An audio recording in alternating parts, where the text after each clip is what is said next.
ISF কে সভা করার অনুমতি দিল হাইকোর্ট। ভিক্টোরিয়া হাউসের সামনে আইএসএফ এর প্রতিষ্ঠা দিবস 21শে জানুয়ারি সেই সভার করার অনুমতি দিয়েছে হাইকোর্ট, কিন্তু 9টি শর্ত বেঁধে দিয়েছে। সেই 9টি শর্ত মেনেই তবেই করতে পারবে আইএসএফ 21শে জানুয়ারি ভিক্টোরিয়া হাউসের সামনে সেই সভা।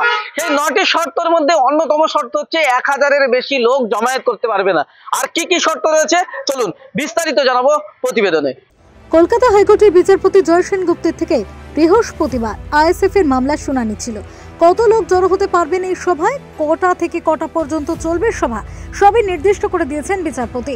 সভার জন্য যে 9টি শর্ত দেওয়া হয়েছে আইএসএফ কে, সেগুলি হলো সভায় 1000-এর বেশি মানুষ জমায়েত করতে পারবেন না, লম্বা এবং চওড়ায় সভার মঞ্চ 20 ফুটের বেশি করা যাবে না, 21শে জানুয়ারি দুপুর 2:30 থেকে বিকেল 4:30 পর্যন্ত সভা করা যাবে, সভা থেকে কোনো আপত্তিকর বা উস্কানিমূলক মন্তব্য করা যাবে না, সভার কাজ পরিচালনার জন্য পর্যাপ্ত সংখ্যায় স্বেচ্ছাসেবী নিয়োগ করতে হবে আয়োজকদের, সভার কারণে যান চলাচল যাতে কোনো ব্যাঘাত না ঘটে তা দেখতে হবে, গাড়ি চলার জন্য রাস্তা ছেড়ে রাখতে হবে, পুলিশ এবং আয়োজকদের সভার ভিডিওগ্রাফি করতে হবে, রাজ্যের সভাস্থল এবং আশেপাশে পর্যাপ্ত পুলিশের বন্দোবস্ত করতে হবে, সকাল 9টা থেকে দুপুর 1টার মধ্যে সভার মঞ্চ তৈরি করার কাজ করা যাবে না, সভাস্থলে 15টির বেশি গাড়ি নিয়ে যেতে পারবে না আইএসএফ। এই প্রসঙ্গে ভাঙড়ের বিধায়ক নওশাদ সিদ্দিকী বলেছেন, অবশ্যই আইন বিচার ব্যবস্থা জয় হয়েছে।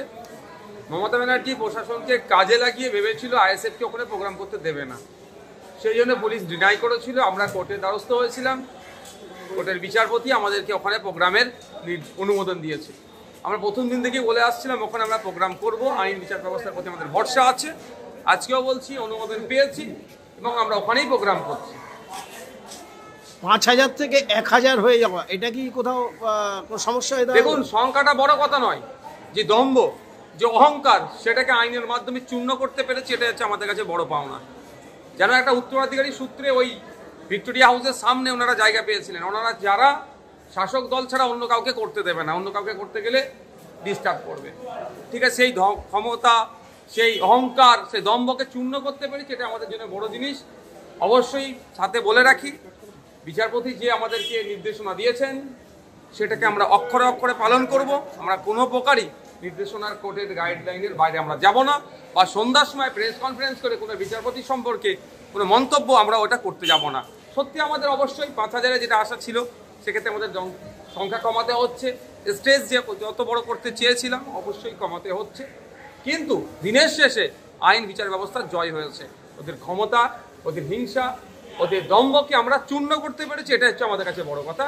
বলেছিলাম 5 টাকার বেলের খোঁচার অনেক জ্বালা বেশি, সেটাই আমরা দেখিয়ে দিয়েছি। গত বছর একটা এই ঘটনাতে অ্যারেস্ট হয়েছিলেন আপনি, এবং আপনাদের বিরুদ্ধে নানান ধারায় মামলা রুজু করা হয়েছিল। এই বছরও রাজ্য ওই একই কথা তুলে ধরেছে, কি বলতেন? যদি ওই ভায়োলেন্সকে দেখাতে যাই, ভায়োলেন্স কাদের জন্য হয়েছে? প্রশাসনের জন্য।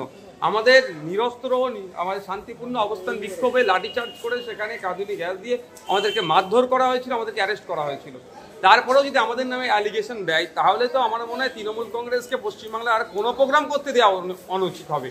কারণ 21শে জুলাই 1993-এ কি হয়েছিল আমরা সকলেই জানি। তারা কিভাবে করতে পারছে? যদিও গত বছরের একটা কেসের চার্জশিট দিয়েছি, এখন একটা কেসের চার্জশিট দিতে পারলো না। 1 বছর হয়ে গেল। যদি আমি পার্টিকুলার আমার কথাই বলছি, যদি আমি এই কাজের কোনো রকম যুক্ত থাকি, তাহলে আমার বিরুদ্ধে আইনত ব্যবস্থা নিচ্ছে না কেন, বা এখনো কনভিক্ট করতে পারলো না কেন? 1 বছর গড়িয়ে যাচ্ছে। অ্যাকচুয়ালি ওটা হচ্ছে পরিকল্পিতভাবে আমাদের উপরে পুলিশকে দিয়ে, কিছু মানুষকে দিয়ে হামলা চালানো হয়েছিল। প্রত্যেক দিন তো মুখ্যমন্ত্রী তার দলের যে দুর্নীতি, চুরি হয়েছে, চাকরি চুরি হয়েছে, তার বিরুদ্ধে বলছি, ওই দিন কেউ বলবো। তবে একটা কথা আজকে বলতে চাই মুখ্যমন্ত্রীর উদ্দেশ্যে, আইএসএফকে যত ঘাটাবেন মুখ্যমন্ত্রী বা তৃণমূলের জন্য তত ক্ষতি হবে। গ্রামের গঞ্জের মানুষ দেখছে, তাদের অধিকারের হয়ে আইএসএফ কথা বলছে।